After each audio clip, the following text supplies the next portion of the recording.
Cumprimento a todos com a graça de nosso Senhor Jesus. Este é o canal da Igreja Presbiteriana do Brasil, na cidade de Garça, a Igreja Presbiteriana Verdade e Vida.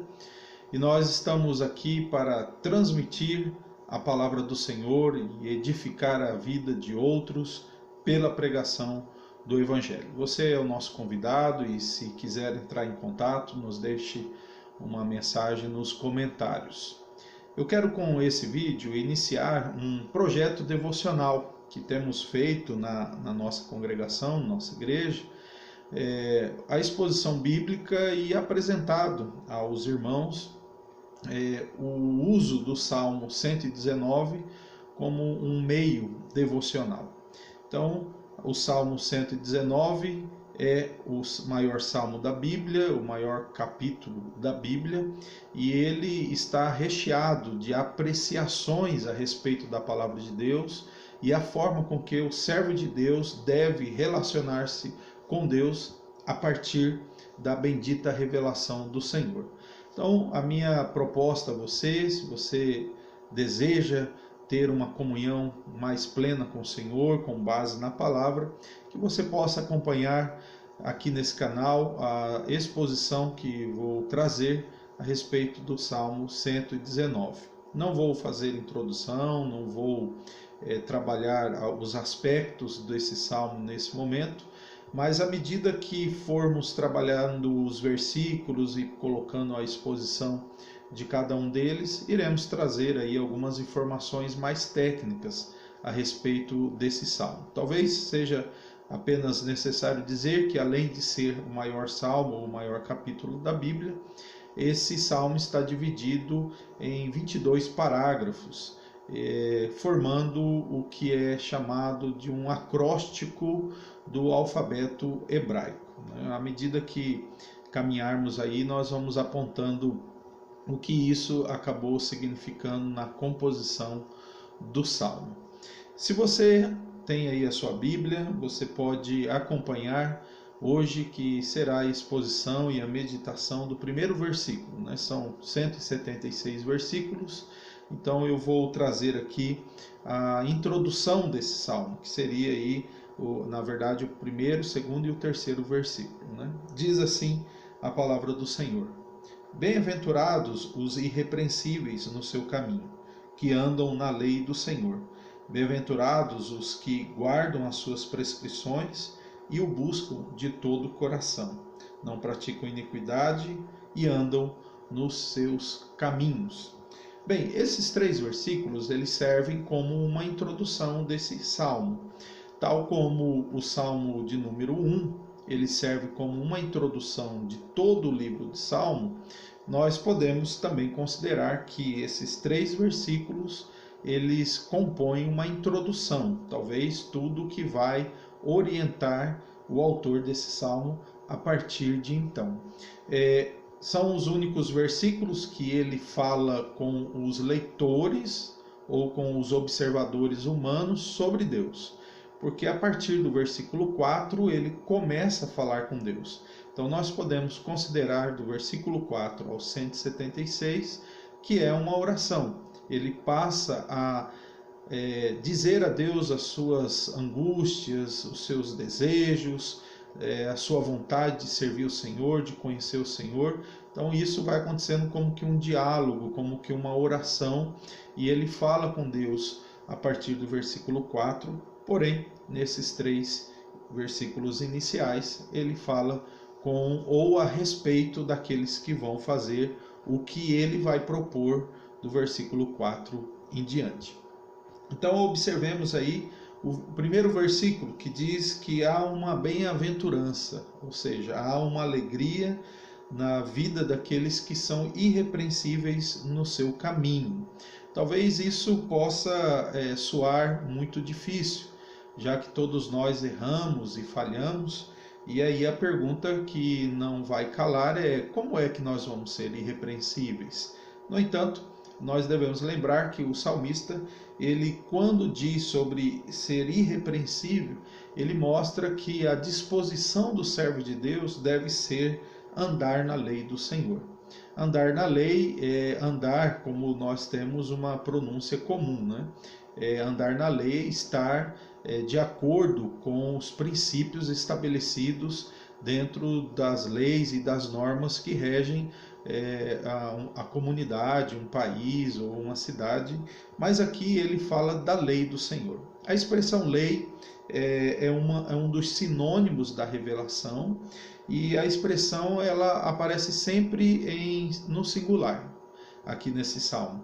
Isso provavelmente aponta à soma total da lei do Senhor. Talvez o salmista tenha em mente especificamente aí, nesse momento, o Pentateuco, né? As leis que Deus deu por meio de Moisés.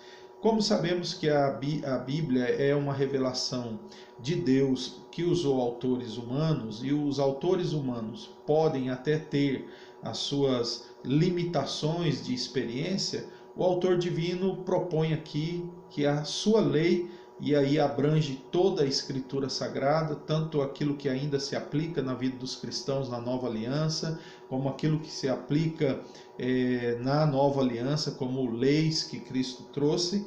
A lei do Senhor aqui é a expressão da sua vontade, por isso que se encontra aí no singular. Continuando o texto, ainda apresenta uma segunda alegria, uma segunda bem-aventurança. Bem-aventurados que guardam as suas prescrições ou seus preceitos e o buscam de todo o coração. Então nós notamos que há felicidade em seguir o Senhor. Algumas pessoas podem imaginar que seguir ao Senhor é levar uma vida triste, uma vida sem usufruto do mundo. Mas o salmista não vê felicidade nisso, não há alegria eterna nisso, não há alegria final nisso. Ainda que pessoas possam sentir alegria no caminho que estão trilhando distante do Senhor, mas o destino não é a felicidade eterna. E também já nesse mundo e nessa vida, as pessoas podem provar muitos dessabores por estar distante do caminho do Senhor. Mas aqui ele vai além do processo de caminhar e da vida, ele mostra também que há alegria em guardar prescrições ou preceitos, né? Então aqui o salmista usa esse termo refletindo a respeito das várias normas preceituais que o Senhor estabeleceu ao seu povo, olhando como ia reger o tabernáculo, o templo, né, a adoração. Então os preceitos estão bem ligados a esse tipo de regulamento. Então deve haver alegria em nós ao guardar os preceitos, portanto, levar a sério as normas divinas a respeito da adoração. Há alegria nisso. Continua o salmista dizendo que também as pessoas serão felizes por buscar o Senhor de todo o coração. A busca aqui, obviamente, inclui a busca da leitura por meio da palavra, aliás, a busca de Deus por meio da leitura da palavra, a busca na oração, a busca na adoração. Então isso tudo deve ser feito de todo o coração. Não deve haver partes do coração mais interessada ou menos interessada. Aqui mostra que Deus quer a totalidade dos seus servos. Coração na Bíblia é figura da fonte das emoções, e provavelmente também das motivações. Então o que ele está dizendo é que todas as emoções, todas as nossas motivações e estímulos que nos inclinam para a prática daquilo que entendemos que deve ser praticado, que esteja inclinado aos caminhos do Senhor. E aí ele conclui dizendo que aquele que é feliz, ele não pratica iniquidade e anda nos caminhos do Senhor. Aqui nós notamos que há aquele processo daquilo que é negativo e daquilo que é positivo.